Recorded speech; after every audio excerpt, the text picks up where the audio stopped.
folks, welcome to this exciting video where you once again join us in the beautiful landscape of Scotland. And for today's video we're actually starting here in the village of Auchenblae, and I believe it's located in the wild landscape of Aberdeenshire in Scotland. Today we're joined by Highlander 87 out here, and today we've actually come to document a cool piece of Cold War history hidden in the lands of Scotland here, overlooking the lands of Auchenblae up on the hill. And it's actually next to the War Memorial, which we're going to take a look at as well. The cool main feature of this hill though is the old Cold War Royal Observer Corps nuclear observation bunker, built in the 1950s for the observation of nuclear blasts and detonations above the lands of Great Britain. Over 1,500 of them built, some of which were closed down in 1968, others kept open all the way till 1991, or pretty much till the end of the Cold War, around that time. Look at this old town, the buildings are so cool. Wow, Auchenblae Village Hall, 1870 folks. It's these little streets and wee houses, it's so picturesque. And I'm hoping there's some sort of path that we can go up the hill. Look at this, is it a weather vane, I think? No, what do you call it, a barometer? Wow, it's going to fair and change. Like 1903 this building here, it says. Or that's when that thing was set in. Yeah, the barometer was put in at that time. Anyway folks, let's get into the action of this adventure. Look, there's a wee burn coming through here with a bridge. Oh, two streams come into this one area. What a beautiful scene.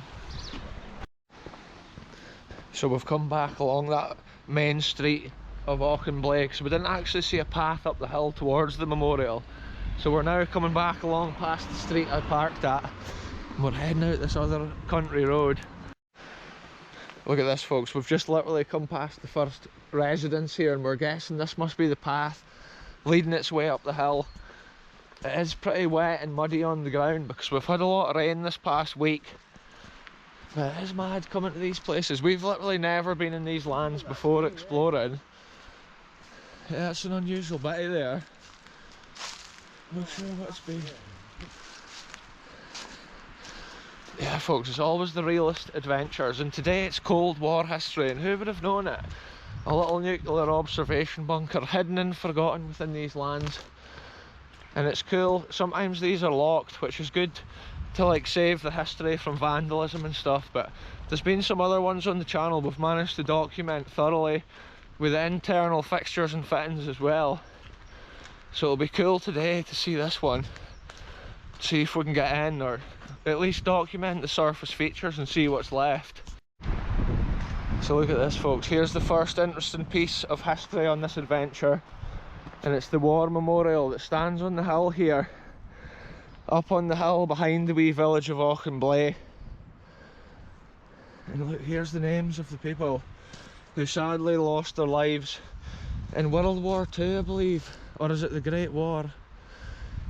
Yeah, it's in the Great War, the First World War folks. Wow, I'm gassed out after walking up that hill.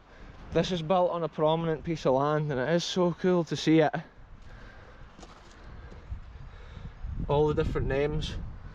And it is incredible, in Britain here we've got loads of these local memorials with the names of the gentlemen from the local parishes. And it's cool to remember them on our adventures around Scotland. Yeah, they've put a wee bench in so folk can come up here and relax. Oh, there's more names at this side. The sun's at a poor angle in Scotland at this time of year, so I'll just try and keep that out of the shot. I'll just get a shot of all the names. And then there's more even at this side. It just shows from this small area how many folk sadly lost their lives. They never came home. And it's sad when you see multiple people with the same surname, most likely from the same family. And it also in World War II, there's names up here at the top, so obviously they've added on to it at that time. Oh, folks, there we go. Look, here's the Cold War history over at this side. Wow, yeah, look, they've put this big cover over it, and that must be to defend people from going in and vandalising it, which is actually fair enough. It's often like saving the history, but they've covered up a lot of the detail. You can see the different layers of the ROC paint, that multiple times it was painted over its lifespan.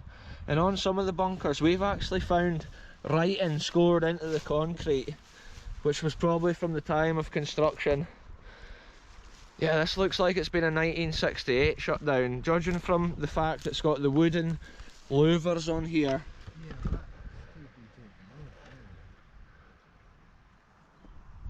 And look, it's had a plate on the side of here. I don't think it would have been a master post, or it would have been kept open. What were you thinking there? Oh, they've taken the stone off the top. Oh aye, the actual stone with the mounting point here for the instrument to measure. They've lifted it off so that then they could put that over it. But at least it's kid safe here.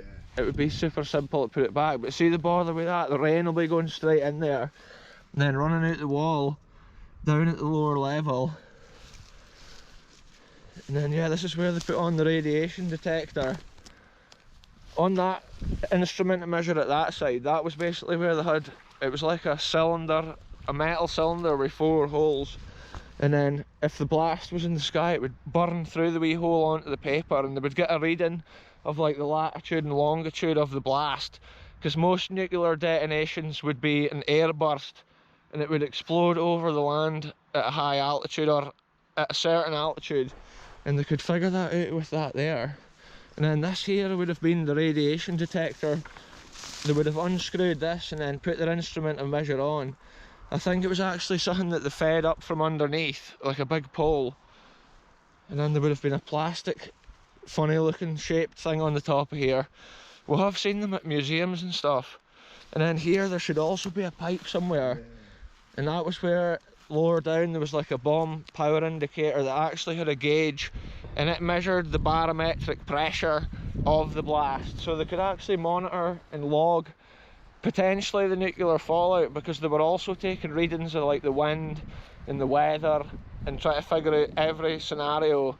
And then the smaller bunkers would report like their master post, and then the master post would then relay the information to the ROC headquarters.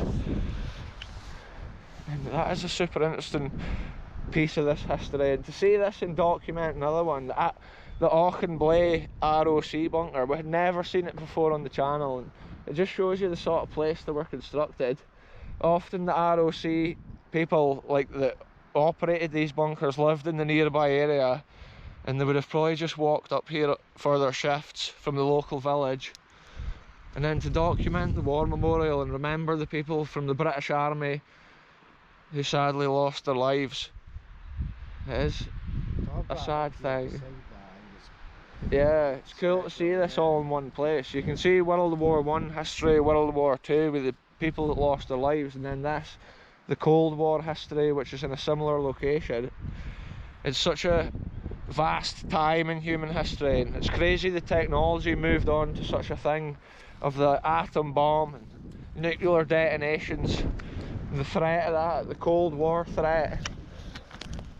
Let's just take a proper look around this before we leave the site. Let's look at the louver at this side. It has got the original mesh and stuff in there. A lot of the time I've noticed on some of the other bunkers this is actually brass nuts and bolts, but it looks like this has been changed at a certain time. Wow folks, real history of Scotland, but also the history of Great Britain. It's the men and women of the British Army that put their lives at risk for our freedom in this beautiful land. That's why we honour them by looking at these memorials and telling the wee story of the history with things like this, all the way to the current modern warfare era. Anyway, let's head on back through this area. It's been so cool to hear these wee adventures and just keep finding things, different things like that. The silhouette of Cold War history right there. If anybody comes up to this memorial or to have a look at the ROC bunker history, they have to be ready to walk up this incredibly steep hill. We were proper gassed out when we got to the top of it. but it's an amazing view over the village of Auchenblae. You can't really see it too well for the trees at this point, but we're looking right up the high street right here. See that next to my car, there was somebody with a fluorescent coat walking past, but then I just thought, is it a parking warning? But on a Sunday we should be okay. So here we are, folks, we're at the bottom of this hill next to this wee burn, and you wouldn't believe it, on Google Earth we just had a look and it's actually called Burnie Shag. That's the name of this river or waterway going past. Burnie Shag down there. Such a funny name, funny Scottish name. And we're back in the street here of Auchenblae, folks. So you know how it is, we're ending it here. We'll be back soon with the next adventure, wherever we end up going. Goodbye from me, goodbye from Highlander 87, and we'll catch you soon for the next one.